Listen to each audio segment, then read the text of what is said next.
अब जहां एक तरफ निहारिका और राध्या के बीच जंग शुरू होने वाली है, क्योंकि दादी ने दोनों के बीच ऐसा कंपटीशन बिठा दिया है कि राध्या को घर की नौकरानी बना दिया गया है और वहीं निहारिका को घर की बहू। खैर, अब दादी ने निहारिका को जो साड़ी दी है वह उसे पहनकर तो आ जाएगी, लेकिन उसे साड़ी संभालना आता ही नहीं, क्योंकि वह पहली बार साड़ी पहन रही है। इसी वजह से वह बार बार लड़खड़ाएगी और बार बार अपनी बेइज्जती करवाएगी। वहीं दूसरी ओर राध्या दादी की हर बदतमीजी को सहन करेगी और जितनी भी बार दादी उससे नौकरानी वाला काम करवाएंगी वह बिना कुछ बोले करती चली जाएगी। यह सब देखकर प्रथम को बहुत बुरा लगने वाला है, इसलिए वह अकेले में अपनी पत्नी यानी राध्या को गले लगाएगा, उससे माफी मांगेगा और अपने प्यार का इजहार भी करेगा। खैर, राध्या को जितनी भी तकलीफें मिल रही हैं और जितनी भी तड़पन झेलनी पड़ रही है, उसके बावजूद वह खुश होने वाली है, क्योंकि प्रथम ने आखिरकार अपने दिल की बात उससे कह दी है। इससे राध्या को यह समझ आ जाता है कि प्रथम उससे सच्चा प्यार करता है, इसलिए अब वह खुश है, चाहे उसे नौकरानी बनकर ही क्यों न रहना पड़े। लेकिन अब निहारिका बुरी तरह फंसने वाली है। जब निहारिका और दादी आपस में बात कर रही होंगी, तब राध्या को उन दोनों पर शक हो जाएगा। उसे लगने लगेगा कि यह सब कहीं न कहीं इन दोनों की मिलीजुली प्लानिंग है। इसी वजह से अब राध्या दादी की याददाश्त की असलियत पता लगाने वाली है। वह धीरे धीरे ऐसे ऐसे सबूत खंगालेगी जिससे सारे सच उसकी आंखों के सामने आते चले जाएंगे। फिलहाल निहारिका की बुरी तरह बैंड बजने वाली है, क्योंकि उसे भले ही बहू का दर्जा दे दिया गया हो, लेकिन वह बहू के काम खुद नहीं कर पाएगी और दादी के चक्रव्यूह में खुद ही फंसती चली जाएगी। निहारिका की बैंड तो बजनी ही है, लेकिन उसकी आंखों के सामने ही प्रथम का राध्या के प्रति प्यार साफ नजर आने वाला है, जिससे राध्या बेहद खुश हो जाएगी।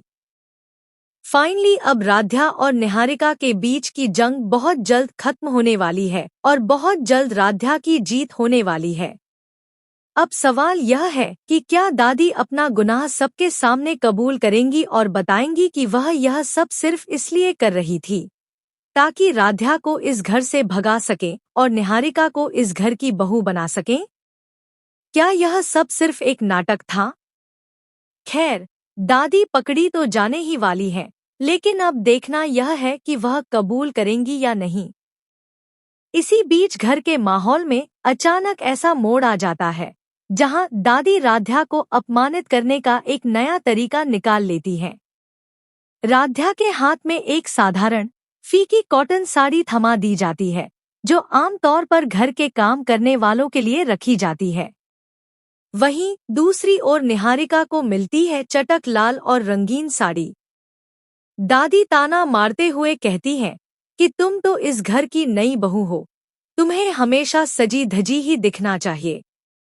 यह सब देखकर राध्या का दिल टूट जाता है, फिर भी वह बिना किसी विरोध के वही सादी साड़ी पहन लेती है। उसकी आंखों में दर्द साफ झलक रहा होता है। इसी बीच प्रथम राध्या का हौसला बढ़ाता है और उसे भरोसा दिलाता है कि यह वक्त ज्यादा दिन नहीं रहेगा और सच बहुत जल्द सबके सामने आएगा। लेकिन कहानी यहीं खत्म नहीं होती।